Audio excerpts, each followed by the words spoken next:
Good morning, everyone.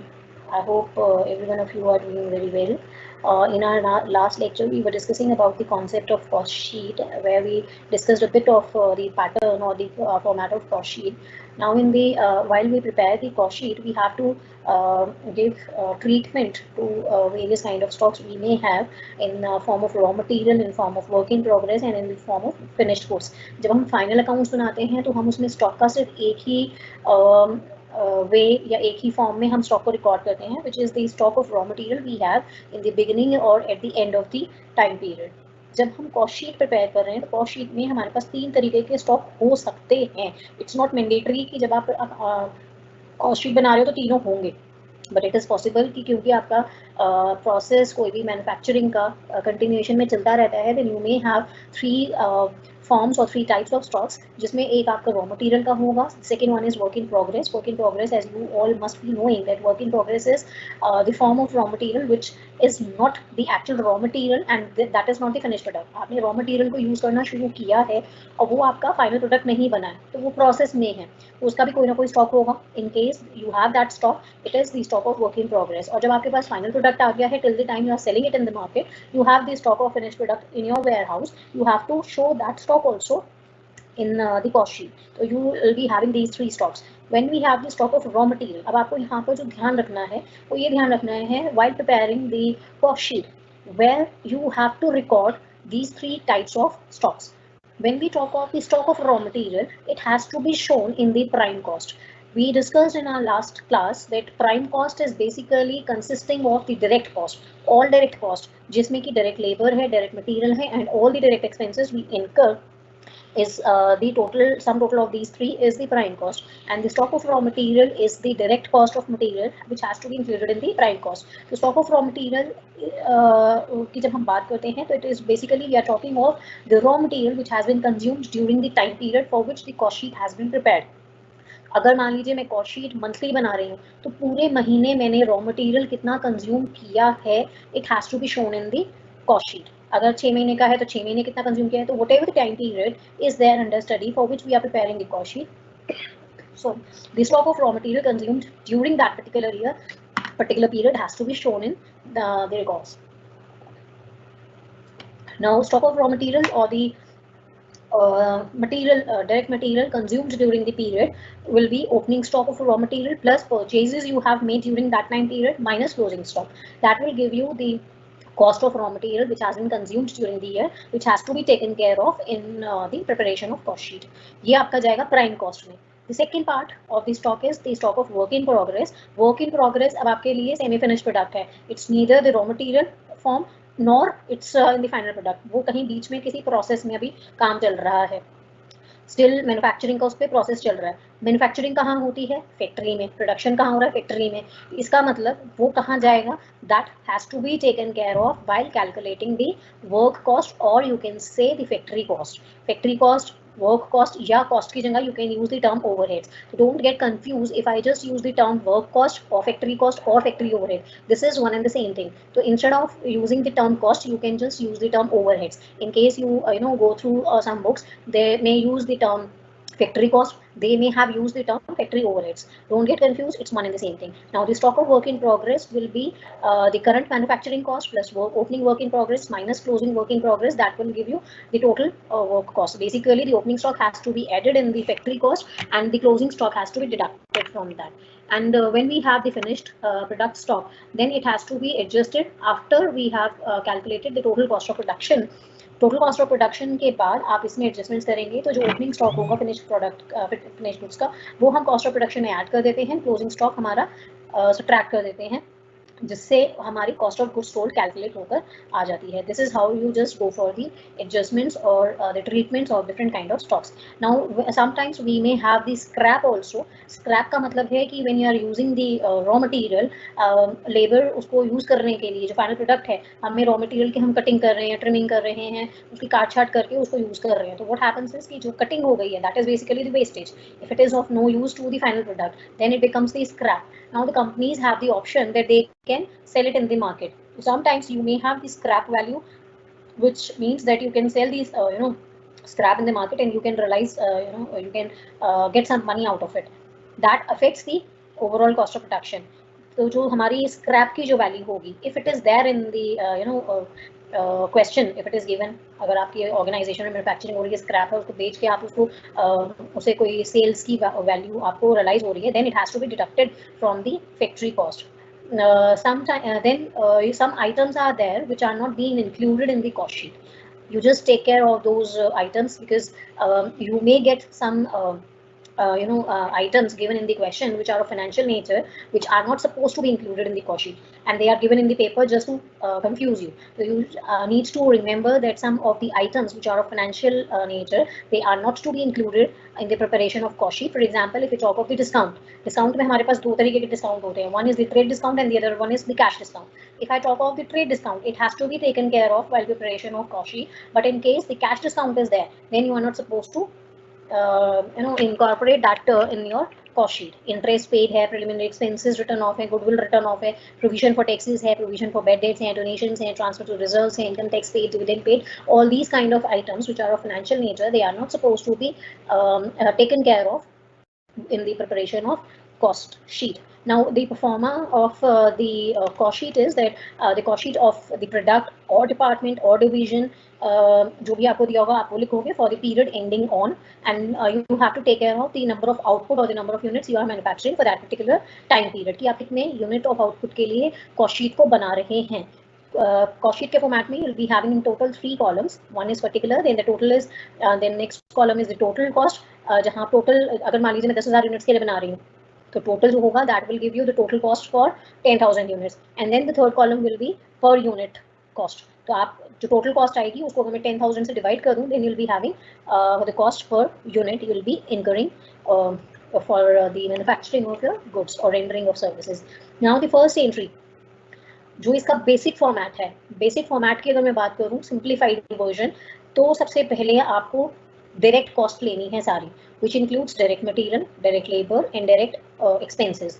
All these three direct cost are to be taken care of at the first, and this the total of these three, direct material, direct labor and direct expenses, the sum total of this will be known is known as the prime cost. ये आपके लिए prime cost होती है, जो सबसे पहली cost आती है, जो कि मेन एक मेजर आपकी cost है, which is it's one of the main cost. तो ये सबसे पहले आपकी cost आएगी. To the prime cost, we have to add all indirect expenses to be bifurcated in 3 departments. Prime cost का मतलब है सारे डायरेक्ट खर्चे. अब उन डायरेक्ट खर्चों में, डायरेक्ट एक्सपेंसेस में हमें सारे इनडायरेक्ट एक्सपेंसेस ऐड करने हैं, but when we add all indirect expenses, हमें उसकी डिवीजन करनी है. डिवीजन कैसे की है? जो खर्चे हमने फैक्ट्री में दिए हैं उसको फैक्ट्री ओवरहेड्स में हम लेंगे, जो हमने ऑफिस एंड एडमिनिस्ट्रेटिव वर्क के लिए एक्सपेंसेस बियर किए हैं, that will be in the second category, which is office and administrative overheads. The third category will be the expenses which have been borne by us while selling and distribution of the goods. तो हमारी third category indirect expenses के लिए हो जाएगी, it will be selling and distribution overheads या selling and distribution cost. तो जितने भी इनडायरेक्ट खर्चे थे वो हमने 3 जगह डिस्ट्रीब्यूट किए. फैक्ट्री वाले फैक्ट्री में चले गए, ऑफिस एंड एडमिनिस्ट्रेटिव वाले वहाँ चले गए, सेलिंग एंड डिस्ट्रीब्यूशन वाले सेलिंग एंड डिस्ट्रीब्यूशन के हिसाब से चले गए. All these are to be added. अब सबसे पहले हमारे कौन सी थी? Direct cost. Direct cost is the prime cost, which is inclusive direct material, direct labor and direct expenses, to which we have to first add the factory overheads. ये पूरा proper format है कि सबसे पहले आपको factory cost या factory overheads को ही इसमें add करना है. तो all the indirect expenses which are borne by the company in the factory, they are to be added to the prime cost, और उससे जो आपको figure मिलेगी, value मिलेगी, that is known as the work cost or factory cost. Factory cost में हम office and administrative overheads add करेंगे सारे, and we will be getting the cost of production. Cost of production में we will be adding all the selling and distribution expenses, overheads, and will be getting cost of sales. अब cost of sales में अगर मैं profit margin add कर दूं, cost of sales का मतलब है कि जो कॉस्ट ऑफ गुड्स सोल्ड मैंने जो मैंने सेल्स की है उस उतने यूनिट्स की कॉस्ट क्या है, उसमें अगर मैं प्रॉफिट मार्जिन ऐड कर दूं, I will be getting the sales figure. ये सिंपलेस्ट फॉर्मेट है जो मैंने अभी आपको समझाया है. इसमें एडजस्टमेंट्स या एंट्रीज कैसे कैसे होंगी, you have to take care of. जैसे हम लोगों ने जो भी ट्रीटमेंट ऑफ स्टॉक पढ़ा था, ट्रीटमेंट ऑफ स्टॉक में हमने क्या किया था, एक हमारा रॉ मटेरियल का स्टॉक था, वो हमारा कहाँ जा रहा है? प्राइम कॉस्ट में. तो हम material consume during the year कैसे कैलकुलेट कर रहे हैं? Opening stock of raw material plus purchases minus closing stock of raw material. Now this is the adjustment for the stock of raw material. अगर हमें treatment करना है stock का जो वर्क इन प्रोग्रेस है, वो कहाँ जाएगा? फैक्ट्री कॉस्ट में.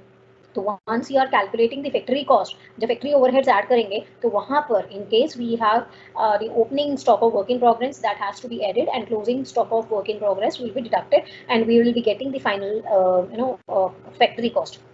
तीसरा हमारा ट्रीटमेंट था फिनिश गुड्स के स्टॉक का। In case we have opening and closing stock of finish goods, it has to be adjusted in the cost of production. जब हमारी कॉस्ट ऑफ प्रोडक्शन कैलकुलेट हम कर लेते हैं, उसके बाद उसमें हम ओपनिंग स्टॉक ऐड करेंगे फिनिश गुड्स का और क्लोजिंग स्टॉक डिडक्ट करेंगे and then we will be having the cost of goods sold. Cost of production के बाद हम इसमें एडजस्टमेंट्स इसलिए कर रहे हैं कि till the time we are getting the cost of production. For example, जैसे मैंने अभी आपसे कहा कि मैं एक कॉस्ट शीट बना रही हूँ 10,000 यूनिट्स के लिए, तो कॉस्ट ऑफ प्रोडक्शन तक जो भी फिगर्स आ रही है मेरी, वो कितने यूनिट्स के लिए है? 10,000 यूनिट्स के लिए। Now, when we talk of the selling and distribution overheads, there is a loophole which you have to remember while preparing the cost sheet. Cost of production तक कोई प्रॉब्लम नहीं आएगी क्योंकि वो आप उतनी यूनिट्स के लिए बना रहे हैं जितनी यूनिट्स हम मैन्युफैक्चर कर रहे हैं। For example, if I am just manufacturing 10,000 units, तो कॉस्ट ऑफ प्रोडक्शन जो आएगी that will B for 10,000 units. अब मैंने अगर मान लीजिए फिनिश प्रोडक्ट नहीं है, ना ओपनिंग स्टॉक था ना ही क्लोजिंग स्टॉक है, अगर 10,000 मैंने यूनिट्स, आपको क्वेश्चन में नहीं दिया हुआ है, 10,000 यूनिट्स मैंने मैन्युफैक्चर की है, what happens, the question says that you sold only 8,000 units। अब क्वेश्चन में opening stock of finish goods या closing stock of finish goods नहीं दिया, लेकिन आपको ये बता दिया है कि जो सेल्स की हैं वो 8,000 यूनिट्स की है। अब मेरे पास पिछला कोई ओपनिंग स्टॉक तो था ही नहीं, इस बार का भी कुछ नहीं बताया, क्वेश्चन साइलेंट था, लेकिन क्वेश्चन ने मुझे दूसरी इन्फॉर्मेशन क्या दी है?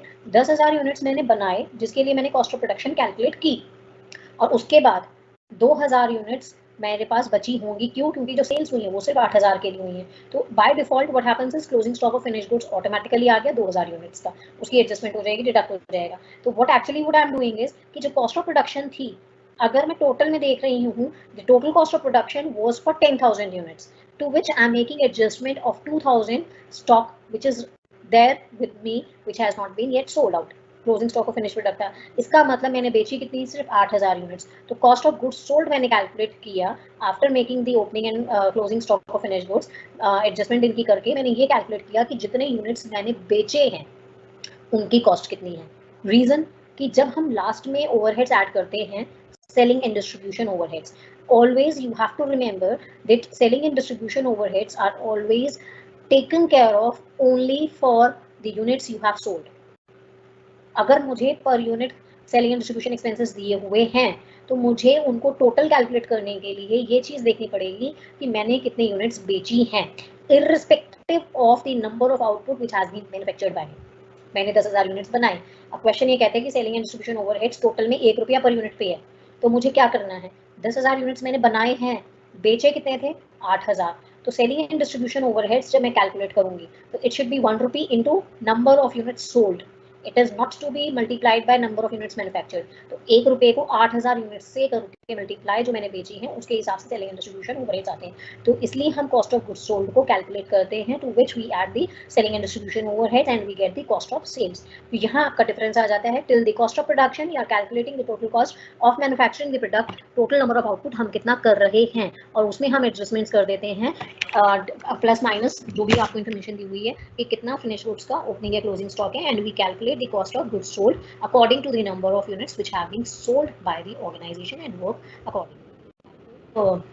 This basic concept is clear, and in case you have any doubt then you can just type the message so that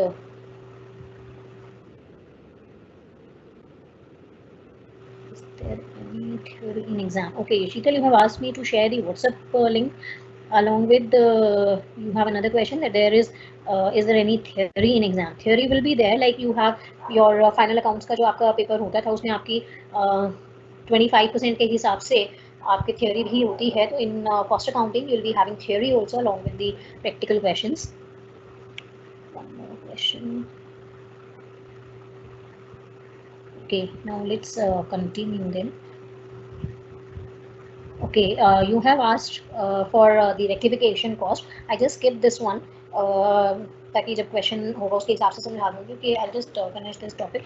Rectification cost is basically we talk of some kind of damages which are beyond rectification। Spoilage consists of goods damaged beyond आपकी कोई goods थे damage हुए, spoil हो गए, जिसको आप rectify नहीं कर सकते, आप उसको ठीक नहीं कर सकते हो, बट उसमें क्या होगा, जो डिफेक्ट अगर है, अब यहाँ पे जो डैमेज है और डिफेक्ट है, दो टर्म्स हैं, एक है डैमेज, एक है डिफेक्ट। अगर कोई प्रोडक्ट को, अगर आपके कोई गुड्स को आपने स्पॉइल कर दिया, डिस्ट्रॉय कर दिया, डैमेज कर दिया, तो आप उसको ठीक नहीं कर सकते हो। अगर किसी में कोई डिफेक्ट है तो sometimes you may have the option that the defect which is there in the goods that can be rectified. अब इसमें होगा क्या कि जो आपकी नॉर्मल स्पॉइलेज है which is borne by the good units, वो आपकी loss on account of normal spoilage has to be transferred to good units. इसमें बेसिकली क्या है कि आपके दो तरीके के लॉस होते हैं, one is the normal loss and the another one is the abnormal loss. अगर नॉर्मल लॉस होता है तो नॉर्मल लॉस हम कभी भी अकाउंट्स में वैल्यू के साथ में शो नहीं करते हैं। अब कोई भी अगर मेरी यूनिट्स अगर खराब हो गई हैं लॉस में, चाहे वो नॉर्मल है चाहे वो एबनॉर्मल है, नुकसान तो है मेरा, कॉस्ट कुछ ना कुछ तो उसकी होगी। मान लीजिए मैंने रॉ मटेरियल लिया 100 यूनिट्स का, परचेज किया, उसमें से 10 यूनिट्स नॉर्मल लॉस में मेरी खराब हो गई और 20 यूनिट एबनॉर्मल लॉस में खराब हो गई। I am not going in very technical depth, but मैं आपको सिर्फ ब्रीफ में समझा रही हूँ अभी। 10 यूनिट नॉर्मल लॉस में मेरी वेस्ट हुई, 20 यूनिट एबनॉर्मल लॉस में वेस्ट हुई। अब होता क्या है, when we have normal loss is never valued in the accounts, क्योंकि वो एक्सपेक्टेड है। मुझे पता था कि 10 यूनिट मेरी खराब होंगी ही। अब होगा क्या कि जो 10 यूनिट हैं रॉ मटेरियल की, उसकी कुछ तो कॉस्ट होगी। whatever the cost of normal loss is there, by default what has to be done is it has to be transferred to other good units. जैसे मान लीजिए मैंने ये बोला कि 100 यूनिट्स मैंने परचेज किए, 100 यूनिट्स जो मैंने परचेज किए वो परचेज किए 10 रुपीज़ के हिसाब से। 100 units have been purchase at a rate of 10 rupees. तो इसका मतलब जो टोटल कॉस्ट थी वो 1000 रुपये थी for how many units, 100 units. अब इसमें से मैंने आपको ये बोला कि जो नॉर्मल लॉस है दैट इज बेसिकली 10 यूनिट्स का लॉस है। Just wait, I will share the screen with you so that it would be easy for you to understand. Okay, I hope Excel sheet is visible to you. Now if I just say that you have purchased 100 units, I hope it's properly visible. You have purchased 100 units and per unit is 10 rupees the cost. Now if I just say that normal loss is 10 units, अब इस 10 units का जो normal loss है, इसका मतलब जो मैं units को यूज़ कर पा रही हूँ, जो मेरे गुड यूनिट्स हैं, वो कितनी है 90 यूनिट्स। मैं उनको यूज़ करके फाइनल प्रोडक्ट बना पाऊँगी। जब तक नॉर्मल यूनिट लॉस का लॉस नहीं था, तब तक मैं ये स्टेटमेंट दे रही थी कि I had incurred a cost of 1000 rupees for 100 units, right. अब 10 यूनिट्स मेरी नॉर्मल लॉस में वेस्ट हो गई, मेरे पास 90 यूनिट्स रह गई हैं। अब मैं स्टेटमेंट क्या दूंगी, I will not give the statement that I have 900 the cost is 900 या I have 90 units worth 900। I will not give this statement. क्यों? क्योंकि जो 10 यूनिट का नुकसान था this is the normal loss. तो व्हाट हैपेंस इज कि जो 10 यूनिट की कॉस्ट थी 10 रुपये पर यूनिट थी, 10 यूनिट्स मेरी लॉस में चली गई, इसका मतलब 100 रुपये का मुझे नुकसान है। वो जो 100 रुपये का नुकसान है, क्योंकि वो नॉर्मल लॉस है, वो 100 रुपये कहाँ ट्रांसफर कर दिए मैंने, बाकी गुड यूनिट्स पे, 90 यूनिट्स पे। तो what actually I am saying now is after having normal loss the statement will be I am having goods worth rupees 1000 and the units are 90 units. पहले मैं क्या कह रही थी, मेरे पास 100 यूनिट्स हैं 1000 रुपये की कीमत की। अब मैंने नॉर्मल लॉस के बाद क्या बोला, आई हैव 90 यूनिट्स वर्थ 1000। तो अब मैं अगर पर यूनिट कॉस्ट की बात करूं तो पहले पर यूनिट कॉस्ट मेरी थी 10 रुपीज़ और अब कितनी हो गई 11.11। दैट मीन्स पर यूनिट कॉस्ट हैज़ इंक्रीज। पहले एक यूनिट मेरी 10 रुपये की थी, अब 11 रुपये 11 पैसे की है। तो इन case you have normal loss, the cost of normal loss is transferred to other good units and hence or you can say thereby it's resulting in the increase in per unit cost. I hope this concept is clear. Now coming to the abnormal loss. Again, units are 100 units, rupees per unit cost is 10 rupees. Now I have, let's say, the abnormal loss of 20 units. अब 20 units के लिए अब मेरे statement क्या है, I have 100 units with me worth 1000 rupees.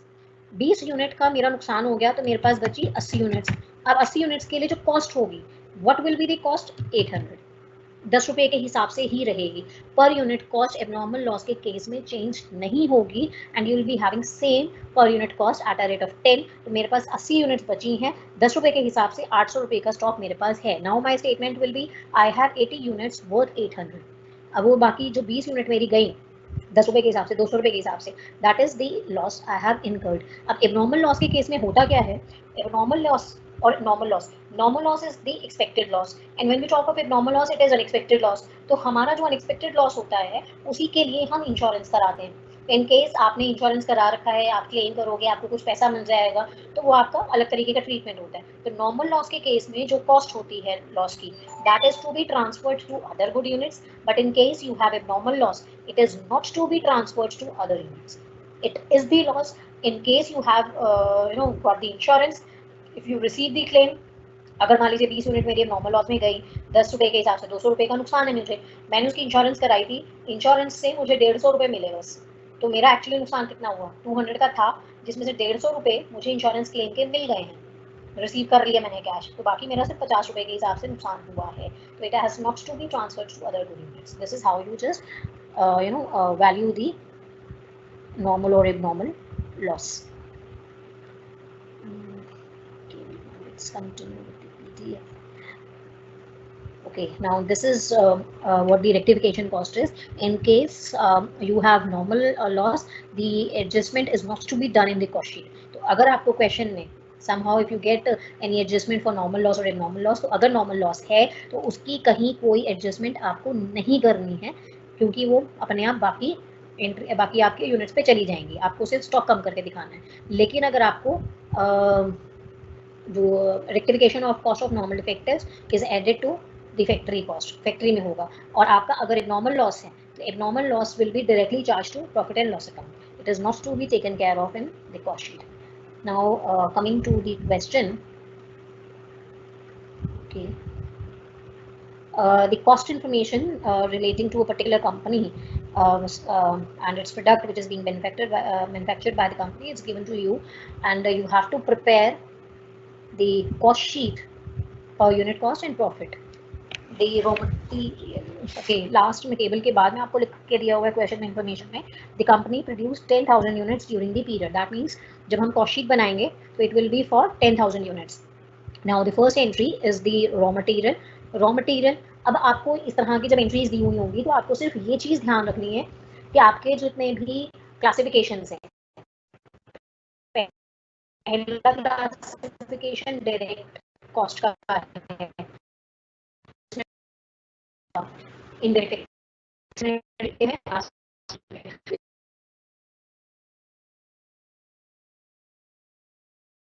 आ जाएगी।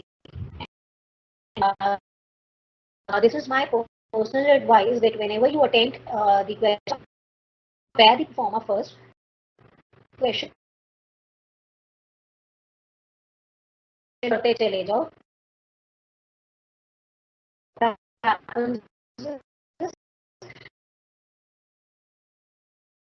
Practice कैसे करनी है। Now coming to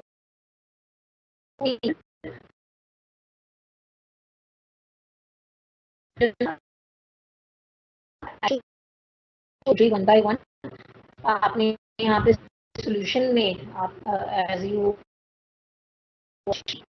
room which is December, the output you have to preparing a cost sheet, cost incurring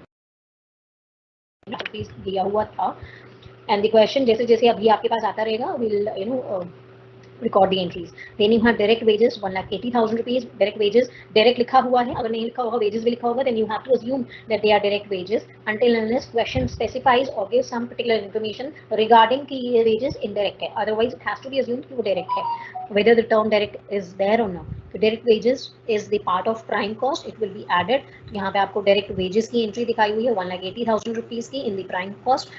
Then you have and I'm just taking a break to let you know कि जो question आपके पास अभी हम लोग discuss कर रहे हैं, I would prefer that you attend this question simultaneously so that later on you just can have a look and it would be easy for you to understand. else rest is upon you, whatever you want to do, but it would be better for you all in case you are if you try to attend this question simultaneously.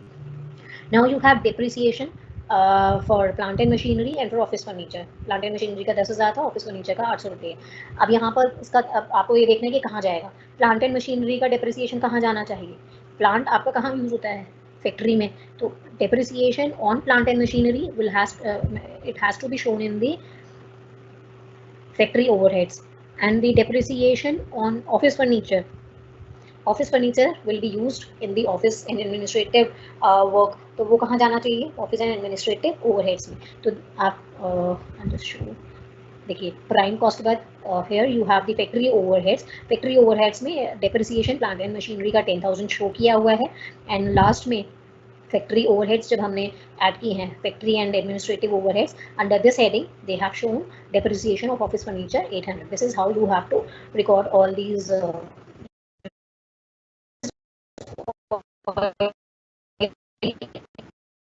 and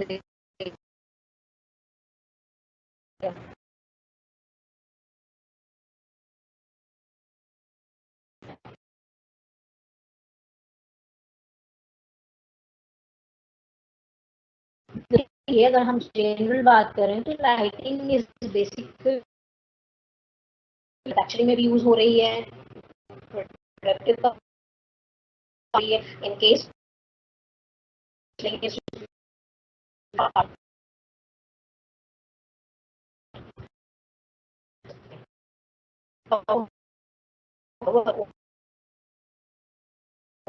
के लिए आएगा।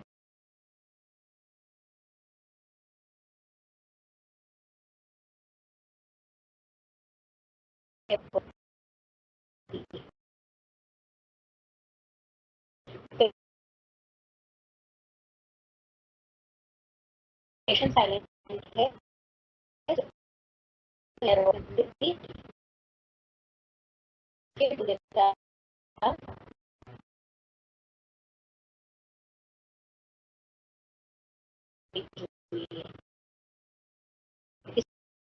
amount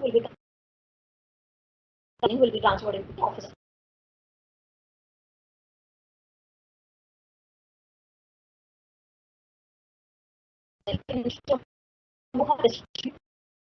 You place to the information given. Then you have office salaries, office salary of the इसमें करें। ये office staff को नहीं है तो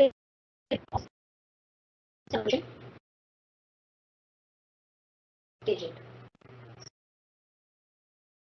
तो ट्रेवलिंग के टाइम के लिए करे from one place to one sales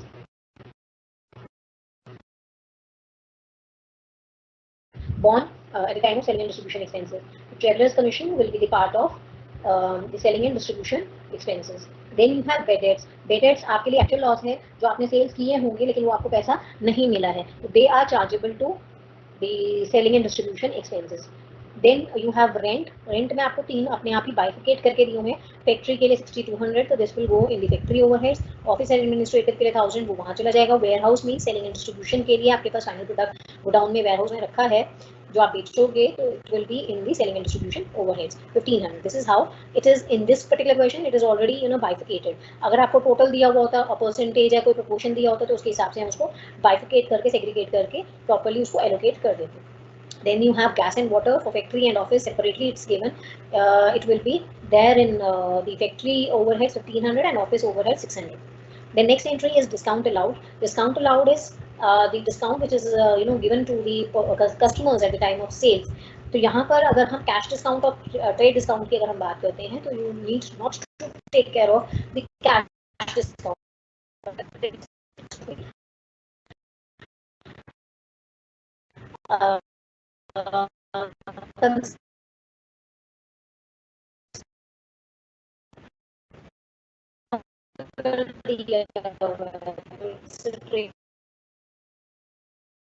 factory repairs तो फैक्ट्री ओवरहेड्स में चला जाएगा।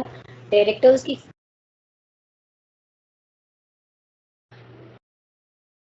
मेक श्योर कॉस्ट डायरेक्ट है और इनडायरेक्ट है, कहाँ पर आपने खर्चा पता होनी चाहिए. Then you have generative expenses के लिए है, it will be in the category of office in overheads में आ जाता है. Carriage inwards, carriage inwards is the we where तो हमने मटेरियल परचेज दिया वो हमारा कैरेज इनवर्स है. इसका मतलब ये कहाँ जाना चाहिए, this will be in the direct material की 2 लाख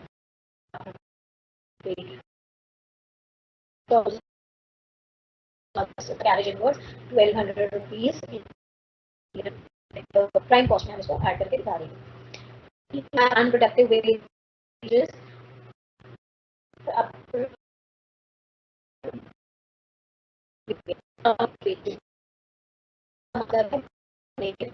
आपने लेबर को पैसे दिए तो वो भी डायरेक्ट वेजेस होते हैं. तो to be shown in the prime की मैन्युफैक्चरिंग से रिलेटेड नहीं है. इसका मतलब वो आपके लिए इनडायरेक्ट वेजेस हैं, factory overheads. 100 packing expense concept clear समझ में आ रहे होंगे. पैकिंग एक्सपेंसेस पैकिंग किसका करेंगे, फाइनल करने के लिए कस्टमर्स को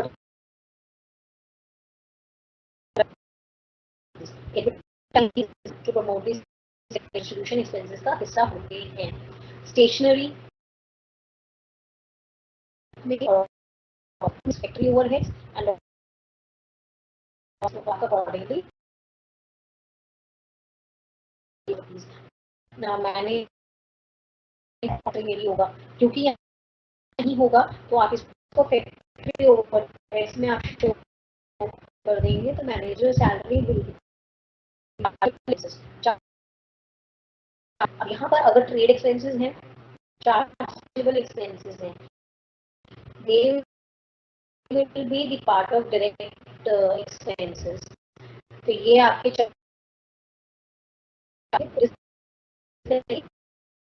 अगर होंगे then you can transfer it in the factory overheads.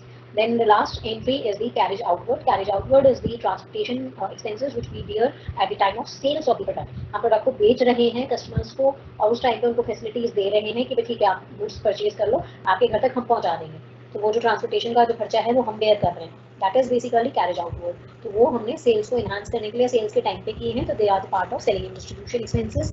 तो कैरेज आउटवर्ड आपका सेलिंग एंड डिस्ट्रीब्यूशन एक्सपेंसेस में आ जाएगा. I hope till now it's clear to you all. All the entries in the question are recorded. Now the last information which is there in the question is that the company maintains a margin of 20% on cost.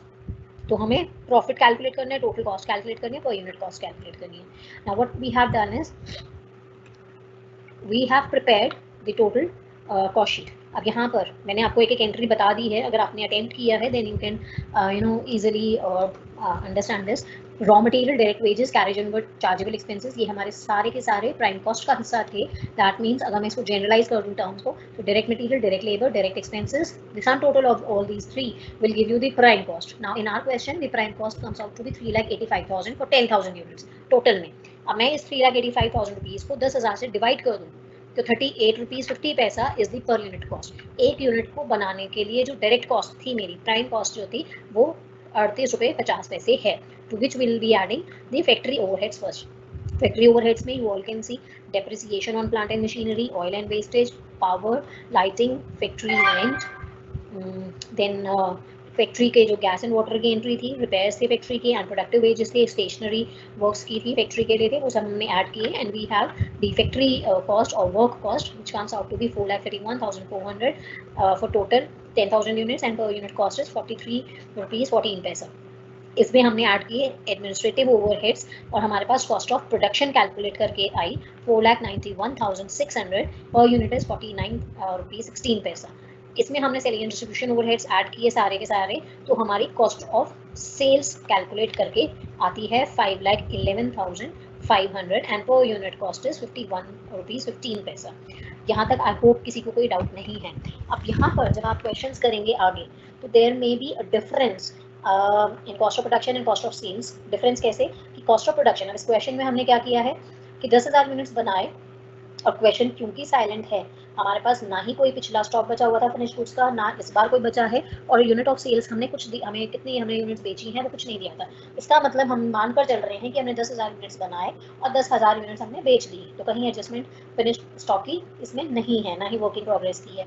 तो आपने जो cost of production calculate की थी 4,91,600, वो भी इस particular question में 10,000 units के लिए है, और जो कॉस्ट ऑफ सेल्स आई है 5,11,500 और पर यूनिट जिसको आपने कैलकुलेट किया 51 रुपीज़ 15 पैसा 10,000 से डिवाइड करके, ये अज्यूम करके कि 10,000 के 10,000 आपने बेच दिए हैं इस क्वेश्चन में। अब जो डिफरेंस आएगा वो नेक्स्ट क्वेश्चन में, डिफरेंस कैसे आएगा? कॉस्ट ऑफ प्रोडक्शन 10,000 यूनिट्स का है, क्वेश्चन अगर ये कहता कि मैंने 8,000 यूनिट्स बेचे हैं बस, तो जितने भी सेलिंग एंड डिस्ट्रीब्यूशन ओवरहेड्स हैं वो सिर्फ 8,000 यूनिट्स के लिए होते, हमें उनमें कोई चेंजेस नहीं करना, अगर पर यूनिट का नहीं दिया है तो पर यूनिट होगा तो कैलकुलेशन 8 के हिसाब से करेंगे। कॉस्ट ऑफ सेल्स जो हमारी आएगी, मान लीजिए मैं सेलिंग एंड डिस्ट्रीब्यूशन ओवरहेड्स को सेम मानूं कि सेम क्वेश्चन है, लेकिन सिर्फ क्वेश्चन आपको ये कहता है कि जो कॉस्ट ऑफ सेल्स है वो आपके लिए 5,11,500 जो आ रही है वो आपकी 8,000 यूनिट्स के लिए आएगी, तो वो आपको उसके हिसाब से उसमें कॉस्ट ऑफ जो आपकी सेल्स आएगी वो डिफरेंट आएगी, क्योंकि उसमें पहले तो आपको 2,000 यूनिट्स जो आपका क्लोजिंग स्टॉक है उसकी एडजस्टमेंट करेंगे, फिर जो कॉस्ट ऑफ सेल्स आएगी that will B only for 8,000 units. तो टोटल को जो भी आपकी कैलकुलेशन करके आएंगे उसको 8,000 से हम डिवाइड करेंगे तो पर यूनिट कॉस्ट आएगी। we'll do such kind of question in our next class hopefully। अभी आपने theoretically इसको आपको concept समझा दिया है कि you have to give the adjustments accordingly।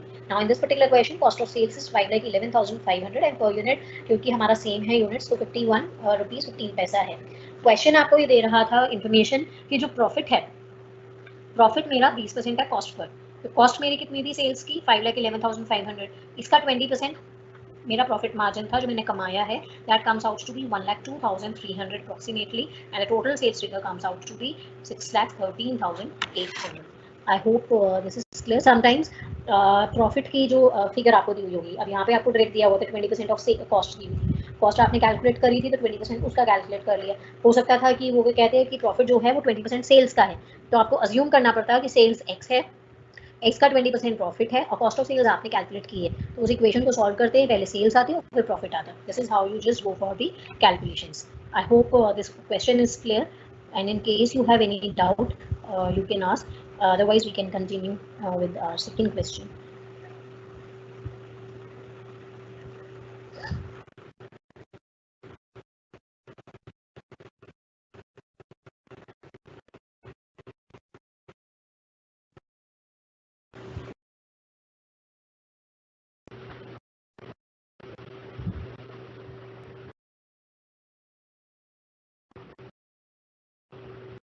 Okay, so I hope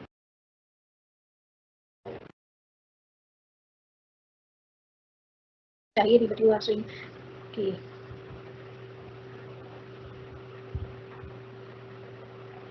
maybe some technical issue was there।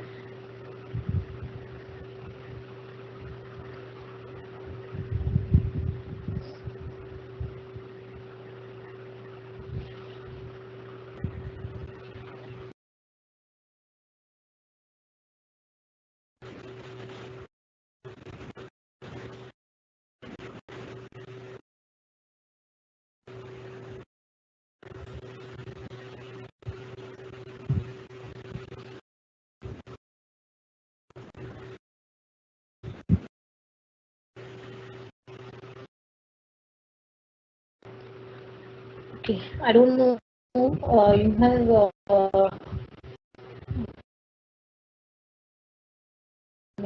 from my end I hope no issues there due to which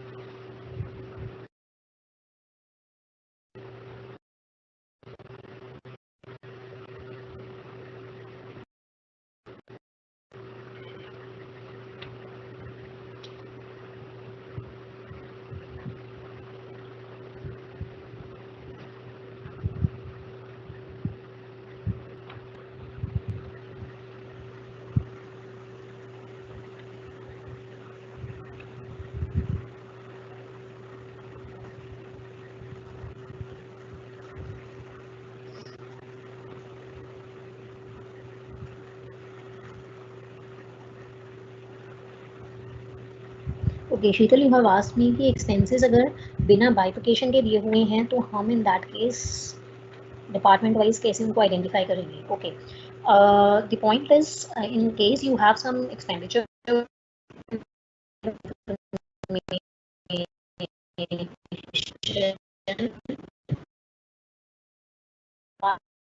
काम भी चल रहा है का काम भी की एवरी शेयर है which has to be itself. But the question is, question में आपको ये काम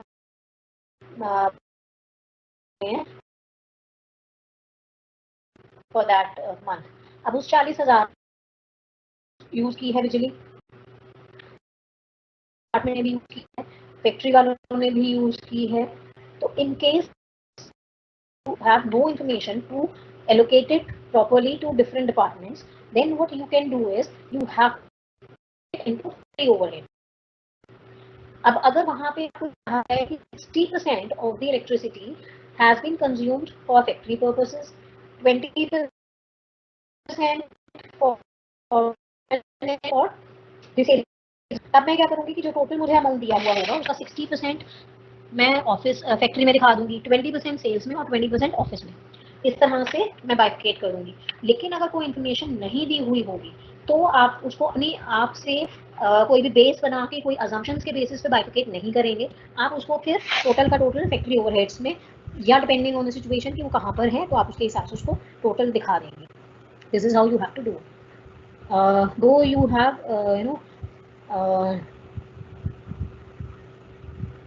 voice is not clear.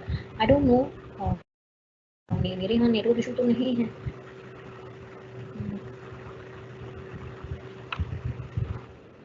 I'm properly audible now because I don't have any network issue right now. I don't know. I have shared my screen also with you all. PDF is being shared by me. Why it's not visible to you? Can any one of you just ping the message whether PDF is visible to you or not? Screen जो मैंने आप लोगों के साथ share की हुई है.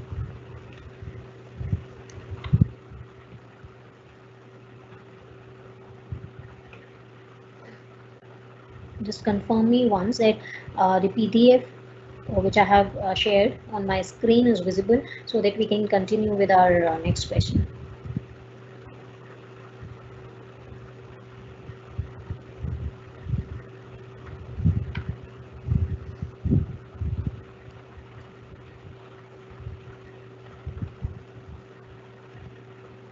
Okay, thanks Neha. Okay, now continue with the second question. I'll just quickly start this question. You have different information given for a company, and the company is manufacturing 20,000 units of commodity A during the time period. And the company is able to sell the product at a cost of 1 rupee per unit. तो selling price आपको दिया हुआ है एक unit का 1 रुपया. 20,000 units manufacture किए हैं हमने. कितने बेचे हैं वो हम क्वेश्चन में बाकी देखते हैं. You are suppose to prepare the cost sheet where you are suppose to calculate the net profit at the end of the time period. Now the purchase of raw material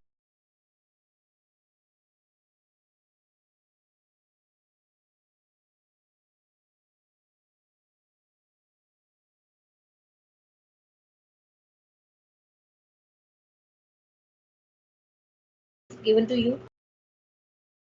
अब इस question में आपके पास opening stock of raw material, finish product, work in progress तीनों चीज़ें दी हुई हैं. अब परचेज ऑफ रॉ मटेरियल जो दिया हुआ था, परचेज ऑफ रॉ मटेरियल हमारा कहाँ जाता है? डायरेक्ट मटेरियल की कॉस्ट में. अब परचेज अगर दिया हुआ होता है तो हमें क्या करना होता है? Opening stock of raw material plus purchases minus closing stock of raw material हमें करना होता है to calculate the cost of raw material consumed during the year. So what we have to do is opening stock of raw material हमें दिया हुआ था 1 जुलाई 2012 का 20,000, to which we will add the purchases of raw material 2,20,000 जो दिए हुए थे, और minus closing stock of raw material on 31st of December 25,000 rupees. इससे हमें जो फिगर मिलेगी that will be the material consumed during the year. इसके बाद हमें सेकेंड एंट्री दी हुई है फैक्ट्री रेंट की, तो ये फैक्ट्री ओवरहेड्स में चला जाएगा.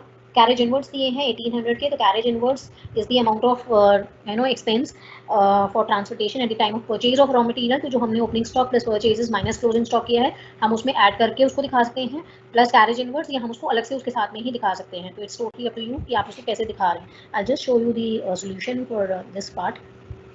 Now the solution is stock of raw material 20,000 plus purchase of raw material 2,20,000 minus closing stock 25,000। अब इसी में ही इन्होंने सोल्यूशन में दिखा रखा है प्लस कैरेज इनवर्ड 1800।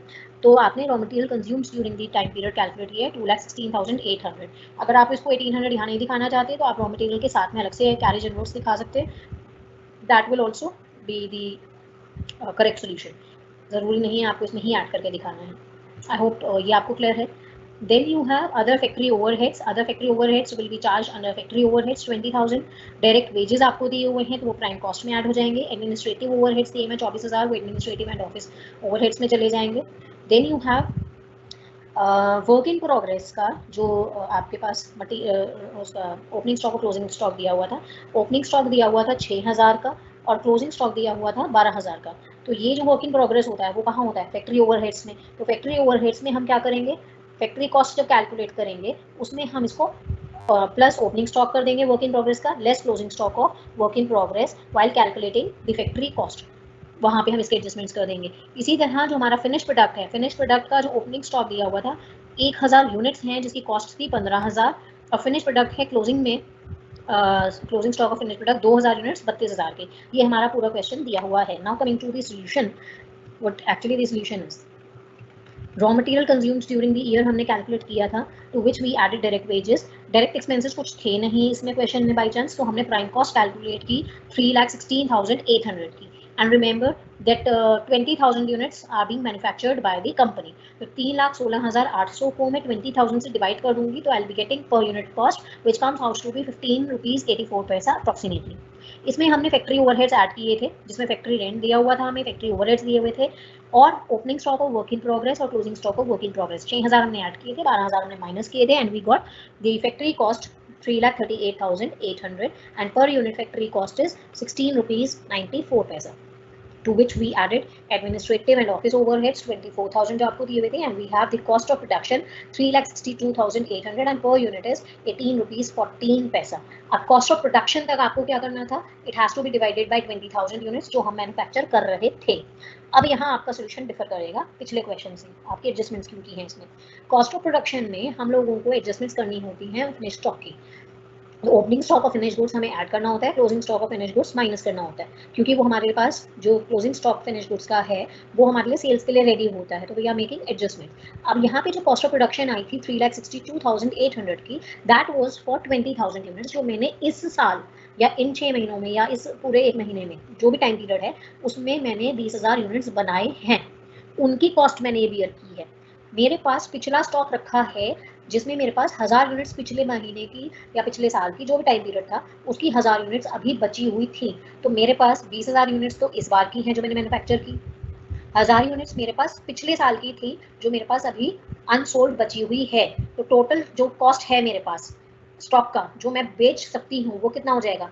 जो 20,000 यूनिट्स मैंने इस बार बनाई 3,62,800 पे, पिछले साल की जो 1,000 यूनिट्स थी वो भी मेरे पास अभी रेडी हैं जो मैं मार्केट में बेच सकती हूँ, उसकी कॉस्ट है 15,000। तो टोटल जो मेरे पास स्टॉक रखा हुआ है वो कितना हो गया? 20 यूनिट्स में अगर बात करूँ तो 20,000 यूनिट्स इस बार की और 1,000 यूनिट्स पिछली बार की। और कॉस्ट की टर्म्स में बात करूँ तो 3,62,800 प्लस 15,000 दैट मीन्स 3,77,800 का स्टॉक मेरे पास 21,000 यूनिट्स की फॉर्म में रखा हुआ है, जिसमें से मैंने बेचा कितना है मुझे वो कैलकुलेट करना है। बेचने के बाद मेरे पास जो क्लोजिंग स्टॉक है वो 2,000 यूनिट्स बचे हुए हैं। 20,000 मैंने बनाए, 1,000 पहले के रखे थे, तो टोटल मेरे पास स्टॉक है 21,000 यूनिट्स का, जिसमें से 2,000 मेरे पास फिनिश प्रोडक्ट अभी बचा हुआ है। इसका मतलब मैंने बेची कितनी? सिर्फ 19,000 यूनिट्स। वो जो क्लोजिंग स्टॉक है 20,000 यूनिट्स, सॉरी 2,000 यूनिट्स का लास्ट में closing stock of finish product, उसकी जो वैल्यू है वो मुझे क्वेश्चन में इसमें दी हुई है 32,000 रुपीज़। तो मैंने क्या किया? Cost of goods sold calculate कर लिया।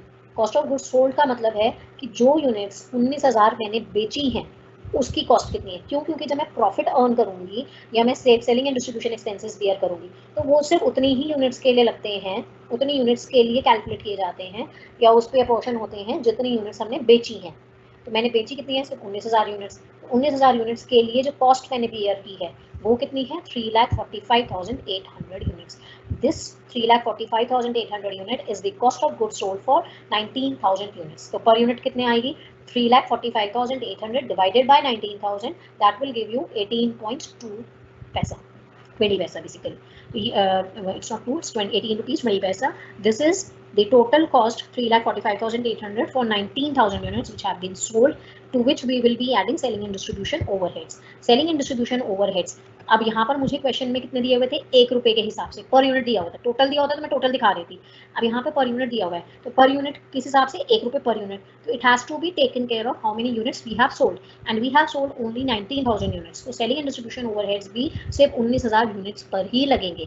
1 रुपए के हिसाब से था तो total selling and distribution overheads will be 19,000 units into 1 रुपी पर यूनिट। कॉस्ट ऑफ सेल्स आपकी आ गई 3,64,800। सेल्स के लिए आपको क्वेश्चन में इंफॉर्मेशन दी हुई है। सेल्स के लिए क्वेश्चन में आपको इन्फॉर्मेशन दी है कि जो फाइनल प्रोडक्ट आपने बेचा है 19,000 यूनिट्स जो बेची हैं वो 3,99,000 पे बेची है। कॉस्ट ऑफ सेल्स हमने कैलकुलेट कर लिया था 3,64,800 का। सेल्स हमें दी हुई थी 3,99,000 की, तो हमने बैलेंसिंग फिगर प्रॉफिट की कैलकुलेट कर ली, which comes out to be 34,200। This is how you calculate the cost sheet, prepare the cost sheet. अब यहाँ पर एक चीज़ जो इस क्वेश्चन में नहीं थी, आपको किसी और क्वेश्चन में मिल सकती है। क्लोजिंग स्टॉक जो फिनिश गुड्स का है वो आपको 2,000 यूनिट्स दिया हुआ था, 32,000 रुपये की उसकी वैल्यू भी दी हुई थी। Sometimes you may need to calculate the units of closing stock remain in there. तो क्वेश्चन आपको ये कह सकता है कि मैंने 20,000 यूनिट्स बनाई हैं, 1,000 यूनिट्स मेरे पास पहले की थी, 19,000 मैंने बेची हैं। तो उससे आपको ये कैलकुलेट करने के लिए हो सकता है कि 20,000 थी, 1,000 मेरे पास ऑलरेडी 20,000 मैंने बनाई है, 1,000 थी, 19,000 मैंने बेची है, इसका मतलब 2,000 मेरे पास बची हैं। तो क्वेश्चन में वो चीज़ हिडन हो सकती है, लिखी नहीं हो सकती, तो आपको कैलकुलेट करना पड़ेगा और उसकी यूनिट्स आपको कैलकुलेट करने के बाद वैल्यू निकालनी है। अगर क्वेश्चन में वैल्यू और फिगर नहीं दी हुई है तब आप इसको कैसे रेट करेंगे? जो हमारी पर unit cost of production I है, अगर इसी क्वेश्चन में मैं ये कहूँ कि क्लोजिंग स्टॉक की यूनिट्स आपको नहीं दिए होते या उसकी रुपीज़ नहीं दिए होते 32,000, तब हम इसको किस पे वैल्यू करते? वो हम करते हैं पर यूनिट कॉस्ट ऑफ प्रोडक्शन पे जो हमारी कैलकुलेट करके आती है। तो अगर 2,000 रुपये यूनिट्स के 32,000 रुपये नहीं दिए होते तो हम इसको किस पे करते? 2,000 units to be valued at per unit cost of production, that means 18 rupees 14 paisa, उसके हिसाब से हम कैलकुलेशंस करते। I hope the concept is clear to you all.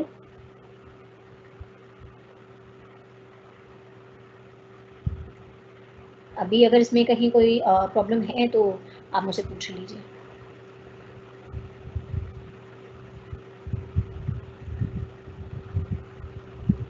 Okay, some of the students, they have asked me for which book you needs to refer. I recommend, if you want to go for one book only, then you can have the Cost Accounting by Dr. M.N. Arora. वो बहुत अच्छी किताब है, आप उसमें से questions कर लीजिए, and in case you find any problem, then you can connect me with Microsoft Teams, or we have WhatsApp, unofficial WhatsApp group, आप उस पर अपने आप को ज्वाइन आप करा लीजिए। I hope the cost sheet concepts are clear, and I would suggest you that in case you have study material, in case you have some books with you all, you just try to attempt questions from cost sheet, so that in case you find any kind of problem, then you can ask me, and I'll try to share sort your queries. In our next lecture, which will be on Sunday, 11th April, we'll start with some other new concept of cost accounting. I hope the concepts are clear to you. And okay, Adesh, you have asked me to let you know the important chapters. All the chapters in your syllabus are very important. मैं इसमें ऐसे नहीं कह सकती कि कोई chapter ज़्यादा important है, कोई कम है. You need to go through the whole syllabus. Each and every chapter will be there in the paper, and it's equally important. I hope जितना मैं maximum cover करा सकती हूँ, I'll try my best to cover maximum chapters in the limited number of lectures. इसीलिए कुछ questions बहुत छटे हुए questions करा रही हूँ, concepts clarity पे मेरा focus ज़्यादा है, and I hope I'm trying and the concepts are clear to you. In case you have any questions, then you can ask me on WhatsApp group also. Okay, you want WhatsApp group link? Okay. Just wait, I'm sharing WhatsApp link with you.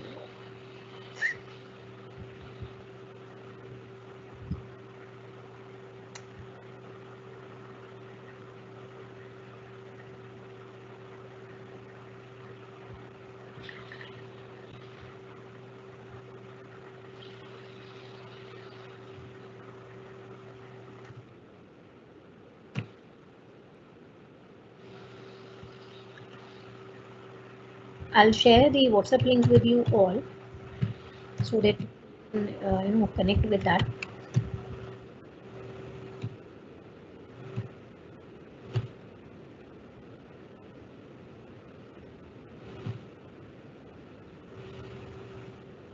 Hello हाँ जी sir, ma'am कर दो and.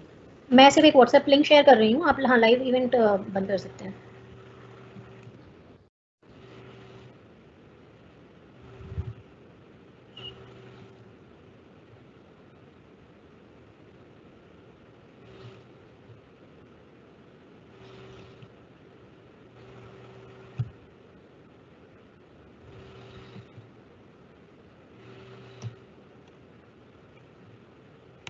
I have shared the link of WhatsApp. You can connect with that. Now see you all on in our next class on Sunday.